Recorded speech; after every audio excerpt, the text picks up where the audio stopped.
What happens when you take some of the greatest minds in mobile and stick them in a room and ask them one single question? What keeps you awake at night? This is what happens. What keeps you up at night? What are the things that either keep you enthusiastic or frighten you? I'll start with frightens us. I mean, I think the industry we're in has been an extremely valuable industry for publishers, and that is because it's generated in general a great deal of profit. Yeah. When industries find it much harder to make profit, their margins compressed, and I mean, we should witness the IT industry. If you look at Ziff Davis as a publisher, I mean, I licensed PC Magazine for the first time outside of the United States in the United Kingdom. I'm not even going to tell you how many years ago, it embarrasses me. But it was a license to print money, and I remember going to Comdex, and people were paying $5,000 and $6,000 for a PC. Sure. And the margin on it was pretty well $5,000 or $6,000. And now I doubt Dell make many more than $10 on a laptop computer they sell you for $248. So when the margin disappears, it's not a great place for publishers. So I think, generally speaking, at a macro level, that kind of keeps me up, keeps me awake at night. And I think also the continued development of ideas for content distribution based on investment greed rather than good sound business models. You've got to worry about that, but we'll adapt. I think what excites me is change in the industry, because actually it's two sides of the same coin. It's very exciting to watch new business models develop and people and industries grapple with new technology. I was very fortunate to be in the travel industry running Travel Weekly, which is Europe's largest travel business, about 10 years ago as part of my portfolio of publications, and watching the travel industry grapple with the issues. And in fact, Manny, a guy who was the CEO of Thomas Cook, one of the largest packaging companies in the world, I mean, he's just been fired finally. He's been unable to grapple Thomas Cook into the new world. It's that efficiency and that evolution is a hard taskmaster. I think it comes back to those barriers. It's the things that make it hard, because our ambitions and expectations aren't diminished because certain parts of this are difficult. We still want to deliver mobile at scale.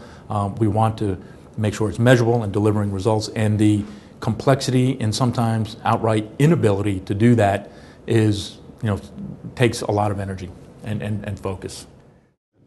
Well, one of the things that I talk about a lot and think about a lot these days is we're moving from a model of you have your TV shows and you have your websites, and these are two different ways to interact with your audience.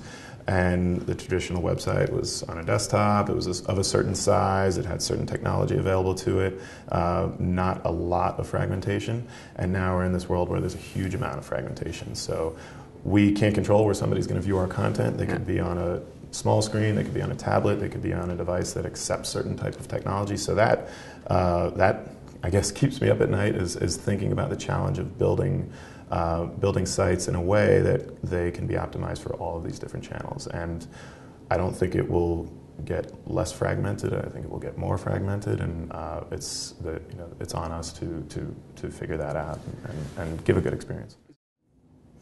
Well, it was the NBA lockout. Okay. Now I'm okay.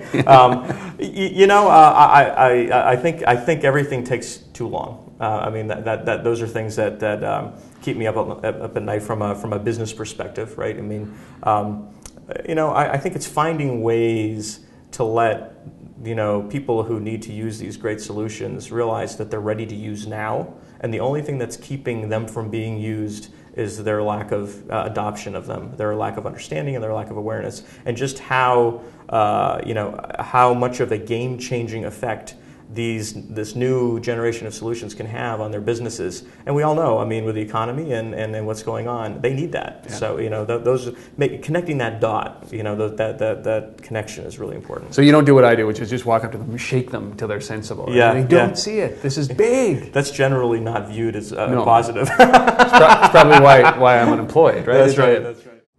staying in front of the curve. Is that what it is? It really is about making sure that you are testing the things that your customers will want eventually. Yes. It's today some of the panelists were really for me it was an eye opener to hear some of the things that they were talking about in terms of social trigger marketing, in terms of how social is going to play such an integral part in the evolution of targeting and building communities. And some of these operators are already doing this, and developers are doing it. So, very interesting topics. I was glad I was here, and and are going to follow up on some of those initiatives. Well, so I'm a huge optimist when it comes to technology. So very few things will disrupt my sleep. But I do want to see people working together in a way to ensure that there aren't the negative consequences for consumers, the types of consequences where there's a breach that's handled in such a way that it destroys confidence, not just for the company or companies that made the error, but for the whole sector. So I don't want to see that. The volume of work, the number of projects that we're running in parallel, the amount of work that we're using now, doing with our internal teams, just is growing at a rapid pace. And it's not even one mobile website and an iOS app and an Android app for every one of those 100 brands. Now it's event-based apps and show-based apps and character-based games. And so you start taking 100 brands times however many platforms you think matter. Let's say it's 10. It's probably high. Times the number of shows, networks, events, characters, and it's an unsustainable path. But you've got to find ways to do the stuff that matters the most and to do it really well. Yeah, because you can fall into this rabbit hole and just continue down that, right?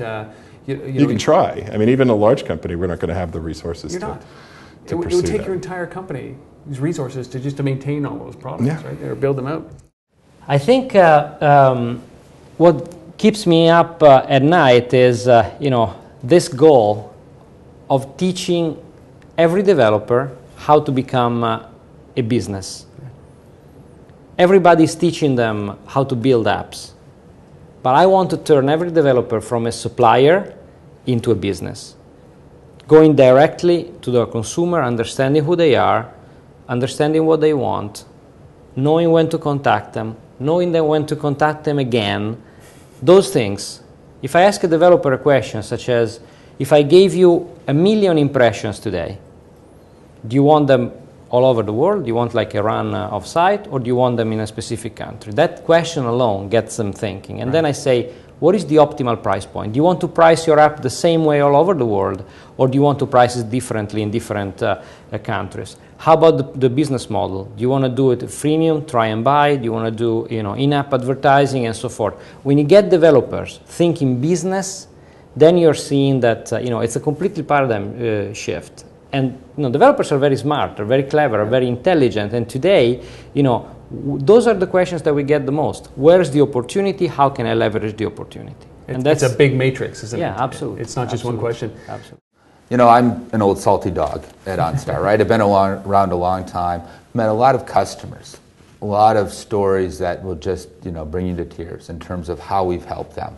And so as we've evolved what's going on inside the vehicle with regards to the electronics, we got to make sure that core promise of delivering help when you need it, where you need it, because life happens in your vehicle, it's still there. Yeah. We don't want that Facebook app running, you get in a crash, and all of a sudden, you're contending for, microprocessor resources, and Facebook keeps running, and your airbag notification signal doesn't go out. That can't happen, ever. Right.